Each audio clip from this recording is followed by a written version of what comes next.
I couldn't believe what I was hearing. Here I was at a significant Chamber of Commerce event, about to receive an award, and Rhonda, my wife of 10 years, whispered in my ear that she was planning to leave with Gerald, my business partner, for a weekend in Las Vegas immediately after the ceremony. Are you out of your mind? I asked quietly, not wanting anyone else to hear. Only with lust, she whispered back. Right now, I'm feeling him hard through his pants, and soon I'll be putting it inside me. We need to talk, I told her, but not now, later when we get home. No, Ron. She said, I'm telling you how it's going to be. If you want to talk, you can give me some suggestions or remind me of the things you've always wanted me to do with you but never asked. I'll be back Monday evening and we can talk then if you still feel the need. It was the start of a 3-day weekend and I knew she didn't have to work until Tuesday. Did you plan this with him? I asked quietly. Of course, she said. His wife knows too. I looked over and saw my soon-to-be ex-partner and friend, grinning smugly beside Rhonda. I wanted to punch him but held back in front of all these so-called community leaders. I glanced at Judy, his wife, who sat next to him, looking far from happy. She knew too. My mind was racing, but I snapped back to the present when I heard my name called by the master of ceremonies. I got up, shook his hand, accepted the award, and paused briefly for a photo.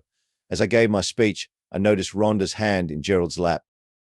I decided to make an unplanned change to my speech. I had intended to acknowledge my wife in my notes, but I finished early, without mentioning her at all. Instead, I thanked the community and the chamber for the award. I wasn't sure if anyone noticed the omission, but Rhonda did. What? I don't even get a mention, she asked sarcastically as I took a sip of my now lukewarm drink. I glared at her without saying a word. So that's how it's going to be here, she said. Well, like I said, we'll talk Monday when I get back. Gerald got up and made his way to the podium, deliberately bumping into me as he passed. If you go through with this, don't bother coming back, I whispered to Rhonda as Gerald began speaking. There will be nothing left for you here. To emphasize my point, I slipped my ring off my finger and handed it to her. She smirked and dropped it into her purse. You know why I'm doing this, right? She asked. Of course you do. It's because of what you did with Judy. Don't lie. I know everything and I have pictures. So you'll say or do nothing. Let me have my weekend and we'll talk when I get back. Don't do this, Rhonda, I pleaded. Nothing happened between Judy and me except dinner. We can talk after the ceremony. Too late, she said. It's happening. Tickets are bought and reservations are made. I'm giving Gerald my body this weekend and he can do whatever he wants. There's nothing you can say to stop me. What if I told you he's HIV positive? I asked. She laughed. I wouldn't believe you. You'd say anything to keep me from going. Don't say I didn't warn you, I replied. If you do this, you'll regret it for the rest of your life. Just enjoy your weekend without me. Play golf or something. Things will go on as usual when I return, she said. I was stunned by her audacity. No, they won't, Rhonda, I said firmly. We'll see about that, she retorted. A few minutes later, Gerald returned and sat down. Rhonda turned back to him, her hand returning to his lap, and I looked away in disgust. The event finally ended, and we got up to leave. This is your last chance, Rhonda, I warned. She and Gerald smirked at me. We're leaving now, Ron, she said. I may call you or maybe not. I'll see you Monday. No hard feelings, partner, Gerald said with a mocking smile. I promise not to damage her too badly. We're done. Gerald, I said calmly. As partners and friends, I never want to see you again. We'll see about that, partner, he said, guiding Rhonda away. I turned and saw Judy, tears streaming down her face. Do you need a ride home? I asked. She shook her head. No, I've got an Uber on the way. Thanks for asking. Did you tell them that nothing happened between us? I asked that it was just dinner and conversation. I tried, but they wouldn't listen. She said, Gerald has photos of us at the restaurant, and Rhonda is convinced it was the start of an affair. You know how she gets sometimes. Yeah, I knew all too well. My biggest issue with Rhonda had always been her knack for acting on baseless beliefs. And once an idea was in her head, it was almost impossible to change her mind. I understand, I replied. I'm sorry, Ron, she said. You don't deserve this. I just hope he at least had the sense to bring condoms. It doesn't matter, I said. Whether he uses protection or not is beside the point. The fact that she's going to let him have her is all that counts. I'm done with both of them. What are you going to do? She asked. I told her. What about you? I told Gerald if he did this, I'd divorce him, she said. And that's exactly what I plan to do. This isn't his first time cheating, but it will be his last. Good for you, I said. Let me know if you need anything. I can recommend a good lawyer if you want. Thanks, Ron, she said. I appreciate that. With that, she left, and I soon followed, heading back to my car. On the drive home, I thought about my last 10 years with Rhonda. We got married about 5 years after Gerald, and I started the business together. Gerald had introduced me to Rhonda after we had been in business for about 4 years by then. He and Judy had been married for 3 years. Rhonda and I dated, fell in love, and got married with Gerald as my best man.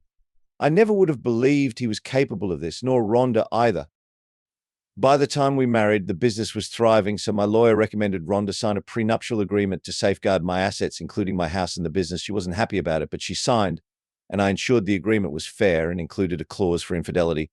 I had a lot to get done and not much time. It was still early in the evening when I got home, so I called my lawyer, Jim Simpson, on his cell. "Hey, Ron," he said, "I thought you and Rhonda would be celebrating tonight.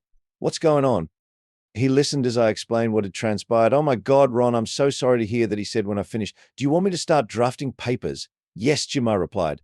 "I want a divorce for adultery under our prenuptial, and I want you to prepare documents to dissolve the partnership. When Gerald and I set up the business, we included a clause allowing for dissolution if one or more partners engaged in immoral conduct that could negatively impact the company." This certainly qualified. "Are you sure about that?" he asked. "Yes," I said firmly. "I want it restructured as a sole proprietorship if possible. We had discussed incorporating it as an LLC before. Maybe now is the time." "All right, I'll get started on that," Jim said. "It's going to take some time, though, I know," I said, "but I want the partnership dissolved as soon as possible.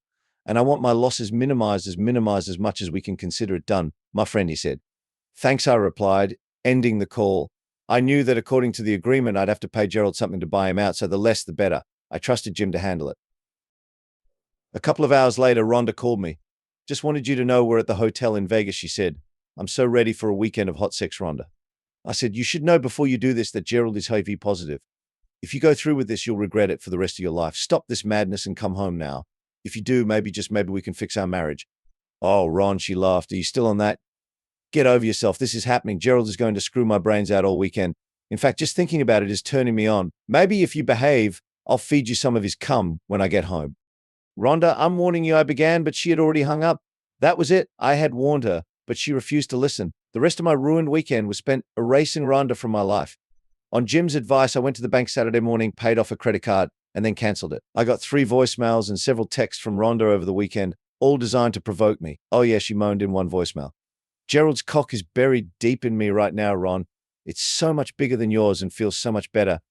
In case you're wondering, I've swallowed his load several times already. I know I never did that for you, but he tastes so good. Maybe I'll let him knock me up. Gotta go." Now he's getting ready again. "Bye now." Bye. The other voicemails were similar, so I forwarded all of them to Jim for evidence of Rhonda's infidelity. I also sent them to Judy to help with her divorce from Gerald. I called a locksmith to change all the locks on the house. I wasn't worried about losing the house since I had bought it before our marriage and the mortgage was solely in my name. I stuffed all of Rhonda's clothes and valuables into trash bags, crammed them into a car, and left enough room for her to drive. I pulled the car out of the garage and parked it in the driveway. I removed all photos that included Rhonda, shattering the large wedding portrait that hung over the fireplace and tossing the broken pieces inside to be burned. By the time I finished, there was no trace of her left in the house. After listening to her voicemails the next morning, I called her mother and said we needed to talk. She invited me over for lunch, so I went. After a sandwich, she asked what was going on, so I told her everything and played the voicemails Rhonda had left. By the end, she was inconsolable. "That stupid, stupid girl," she said. "I can't believe she would do this to you. I'm so sorry, Ron. Of course, she can stay here until she gets back on her feet, but I'm going to tan her hide for this." "I'm sorry too, Mum," I said. "Always considering Rhonda's mother as my own after losing mine to a stroke a few years ago. She's going to need all the help and support you can give her." "Of course," she said, "but I'm still going to give her a good spanking." I chuckled, hugged her, and she asked me to keep in touch. I promised I wouldn't left, noticing she was still wiping tears as I walked away. From there, I went to a tavern known for the best burgers and treated myself to one with a couple of beers. Jim called on Monday to say he had the documents ready, so I went to his office. But everything looked fine, so I paid his retainer, and the papers were set to be filed in court the next day, Tuesday. "Where would you like her served?" Jim asked. "Preferably at her workplace," I said. "She humiliated me publicly, so I think it's only fair I return the favor, okay," he said before I left. That day, I got a couple more voicemails from Rhonda, the last one telling me she was on her way home. I had a good laugh about that. Gerald dropped her off that evening around 5:30 before quickly driving away, too cowardly to face me after what he had done. I waited and listened as Rhonda came onto the porch, trying her keys, but none of them worked. She finally rang the doorbell, which I ignored for a while before she started pounding on the door. "Let me in, damn it," she shouted. I got up, went to the door, opened it, and stepped outside. She tried to walk in, but I blocked her. "What are you doing?" "I live here too." "No, you don't," I told her. "Not anymore. You gave up that right when you left on Friday." "But I told you I'd be back so we could talk if you still wanted to," she said. "And why is my car in the driveway? Why isn't it in the garage? What's all that stuff in it? That's all your stuff?" "Rhonda," I said, "like I told you, you don't live here anymore." "Look, I know you're upset," she said. "We can talk about it if you want." "I wanted to talk on Friday, but you didn't care. Remember us? I practically begged you to listen, but you refused and chose to spend the weekend with Gerald." That's right, she said. Since you slept with his wife, I thought I deserved some revenge. What proof do you have that I slept with Judy? I asked. Show me. She pulled out a phone and showed me a picture of Judy and me at a restaurant table. What's that? She asked. That's just two people having dinner, I said. There's no affair in that picture, and nothing happened between Judy and me. I haven't been with another woman since we became exclusive. Then why were you having dinner with her? Rhonda asked. You must have expected something afterward. There you go again, jumping to conclusions. I said, what are you talking about? She asked. That's what I wanted to discuss on Friday, but you wouldn't listen, I said. Tell me, did Gerald ever use a condom this weekend? Of course not, she said. You know I hate condoms, I said. And I guess you let him finish inside you multiple times. That's right, she replied. I still have some of his cum inside me right now. I was going to let you clean it out of me, and if you were sorry enough, I'd let you have sex with me. But I don't think that's happening now. So you were planning to kill me, then I said. Her eyes widened. Of course not, she said. Where did you get that ridiculous idea? Remember a few months ago when Gerald wasn't feeling well, I asked. That was just weeks after he returned from a trip back east. Yeah, I remember, she said. I told him to see a doctor, but he never told me the results. Judy found out he tested positive for HIV, I said. You know how she found out? Because he infected her. She tested positive recently. That's what Judy and I were discussing at dinner. When he infected her, he didn't know he had it, but he definitely knew this weekend when he slept with you. I handed her a copy of Gerald's test results that Judy had given me during our dinner. Rhonda's face went pale and her eyes widened. I even told you on Friday, but you wouldn't listen. Oh my God, you were telling the truth. I'm going to be sick. She bent over and vomited in the front yard. I watched as she retched several times before she looked up at me, terrified. Am I going to die? She asked. I shrugged. I'm not a doctor, so I can't say. Judy said her doctor told her it's not the death sentence it used to be, but it's still serious. I suggest you see Dr. Barnes first thing in the morning and tell him everything. He can run some tests, and maybe if it's caught early, he can do something. But as far as our marriage goes, it's over. Where will I go? She asked, tears streaming down her face. Your mother said you could stay with her until you get back on your feet, I replied. My mother. You told my mother? She asked, shocked. Yes, she deserves to know the truth, don't you think? I guess, she said. You'll also be served with divorce papers at work sometime this week, I told her. Please, no, I don't want a divorce. Can't we work through this? She pleaded. No, we probably could have if you had talked to me on Friday instead of leaving me for the weekend with him in Vegas. But you had to do things your way. You made your bed, Rhonda, and now you have to lie in it. So what were you doing with Judy in that restaurant? She asked. I already told you. We were talking. I said, she got her test results and wanted to speak with me. She asked if I knew he was positive. And of course I told her I didn't. I was trying to figure out how to help them through this, but apparently Gerald had her followed and got those pictures of us. Naturally, when you saw them, you made your usual false assumptions, and here we are. I hope it was worth it to you. Please, can't you just give me one more chance? She begged. I've been dying since you walked out on me Friday night, I said. But I love you, she cried. Yeah, right. I thought, don't you have any love for me at all? She asked. Love you right now. I don't even like you. Now get off my lawn. I turned, walked back inside, and slammed the door, locking it behind me. Through the window, I watched as she knelt on the lawn, crying, looking utterly defeated. But at that moment, I didn't care. Eventually, she got up, slowly walked to her car, still sobbing, and drove off, still in tears. The next day, I arrived at the office early, hoping to catch Gerald when he came in. I had already informed security to confiscate his badge and had 2 security officers waiting by his office when he arrived. He smirked at me, but that vanished when he saw the guards. What's this about? He asked. They're here to take your badge and ensure you don't take any company property when you leave, I told him. Leave? I'm not going anywhere. Wrong answer, I said. As of today, the partnership is dissolved. You no longer work here. Bullshit. You can't do that. Read the agreement we both signed, I said, tossing a copy onto his desk with the relevant clause highlighted. The dissolution of the partnership is being filed this morning, and the company will temporarily be reorganized as a sole proprietorship. You have 15 minutes to pack up and get off the property, or you'll be escorted out. Is this because I was with your wife over the weekend? He asked. Partly, it's also because you knowingly exposed her to HIV, which is a crime in this state, what he exclaimed. I saw your test results. Judy showed them to me. That's what we were discussing in the restaurant. She told me you infected her too. I was considering making you a silent partner so you could keep your medical coverage and earn an income. But what you did this weekend was beyond the pale. You knew you were infected and still chose to spend the weekend with Rhonda without telling her. That's illegal here. You both planned this, but she didn't know about your HIV status. In my view, you violated our partnership agreement. I had thought about giving you a severance package, but after what you've done, I've changed my mind. Now get out. You can't do this, he shouted. I'll fight you on this, so help me God. I'll start spreading rumors that you've been screwing half the female staff here, threatening their jobs if they don't comply. Really, I asked. You deliberately slander me in the community for revenge on top of infecting my wife with HIV so she could pass it to me. Damn right. By the time I'm done, you won't have any business left. I smiled, pulled an audio recorder from my pocket, and played back our conversation. I think this should add a few million to the lawsuit and help secure a conviction, not to mention you made your threats in front of 2 witnesses, I said, glancing at the security guards, who nodded. I used to think you were my best friend and pretty smart. Clearly I was wrong. You have 10 minutes to pack up and get the hell off my property. I looked at the guards. Keep an eye on him. Make sure he doesn't touch his computer and only takes what's his. Yes, Mr. Hastings, one of the guards replied. Gerald packed his belongings while the guards watched. On his way out, he stopped by my office. I'm sorry, Ron, Gerald said. Just go. Get out. After Gerald left, I called a meeting for all employees. The main office was packed, but I felt they deserved to know that changes were coming. I informed them that Gerald was no longer with the company and that the partnership had been dissolved. I assured everyone that while there might be some short-term disruptions, their jobs wouldn't be affected in the long run. When one of the employees asked why Gerald had left, I simply said it was a personal matter. The following weeks were a whirlwind. Rhonda was served with divorce papers at her job on Thursday, which stirred up a lot of gossip. Her mother told me that Rhonda had seen her doctor on Tuesday, but it would take some time before she got her test results. Thankfully, Rhonda didn't bombard me with calls or texts. She seemed to have finally realized the enormity of her mistake, one that would impact her for the rest of her life. Accepting that there was no chance of reconciliation, she signed the papers, and Jim told me the divorce would be final in 90 days.